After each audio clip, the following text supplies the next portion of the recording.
Astralis just failed to qualify for their fourth major in a row, and things only appear to be getting worse. So the only real question is, how do we return this once powerhouse org back to the limelight?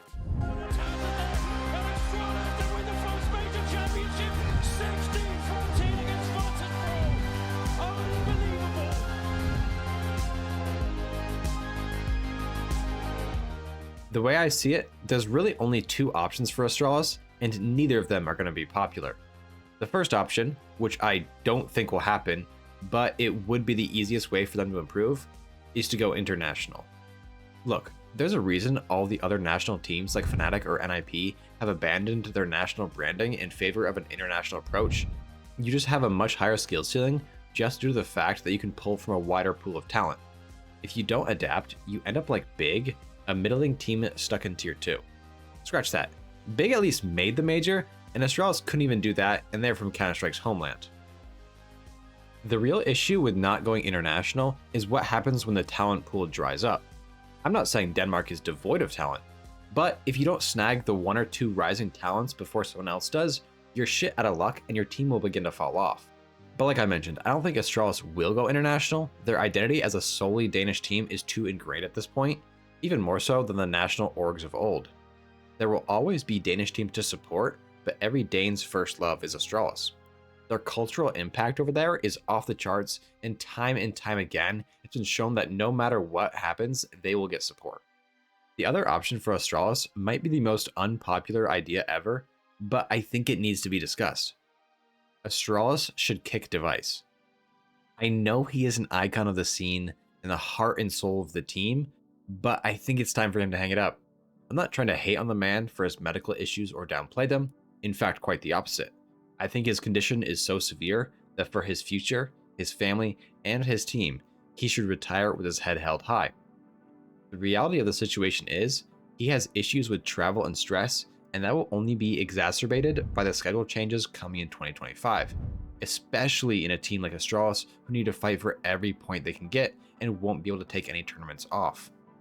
Device, while still good, isn't the superstar game changer that he once was during their dynasty. They say the best ability is availability, and Device has proven that he can't even show up for the most important tournament of the year. It can't be understated how important making the major is for players. Not only does your name get immortalized in the game, but you have the potential of making hundreds of thousands of dollars via sticker money. I know if I was one of his teammates, I would feel abandoned and unbelievably pissed off at him, even though I understand why he couldn't play. And I don't think he should even leave the Astralis org either. I think it would be a great idea for him to hang around as a spokesperson or a public figurehead that could help train up and foster the next generation of Danish stars. Having Device as a scout or recruiter could prove invaluable to Astralis, as it's basically the equivalent of having Michael Jordan hang around your office.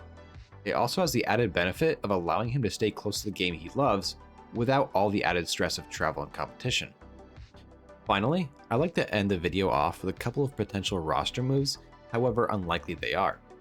Even though I think they should go international, I'll only bring up Danish players as they are at least within the realm of possibility. First off, I think I've made it clear that Astralis should find a new opper, and I don't think Cadian is the answer. Unfortunately, Denmark isn't the CIS region, and oppers don't seem to be growing on trees here. The top oppers here are Nikodaz, who can't hit a shot, Lucky, who Astralis already dropped 2 years ago, and Christo and Acor, who are struggling in tier 3.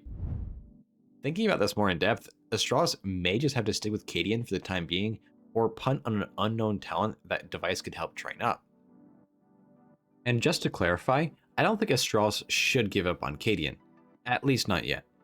It would just be preferable to transition him to a rifle so they could sign a real game-changing opper. Moving through the rest of Astralis' lineup, I don't think Yabi, Stare, hell, or even Bro is the problem here. I think the failure of this roster is in large part due to Stan. I know this criticism has been beat to death, but the man cannot perform when it matters most. Astralis need to have reliable players who can perform against all levels of competition if they want to return to being contenders. However, if Astralis decide to kick him, their management will look absolutely horrible, as just a year ago they bought the Stabby duo for $2 million, and its failure could cost people their jobs. Luckily, riflers are easily replaceable, especially considering Denmark's talent pool. Either way, Astralis and their fans have championship expectations, and continuous failure can only be tolerated for so long. While I may not like Astralis for what they did to my Liquid boys, the scene is better when they are good, and only time will tell if they are able to return to greatness or fade away into history.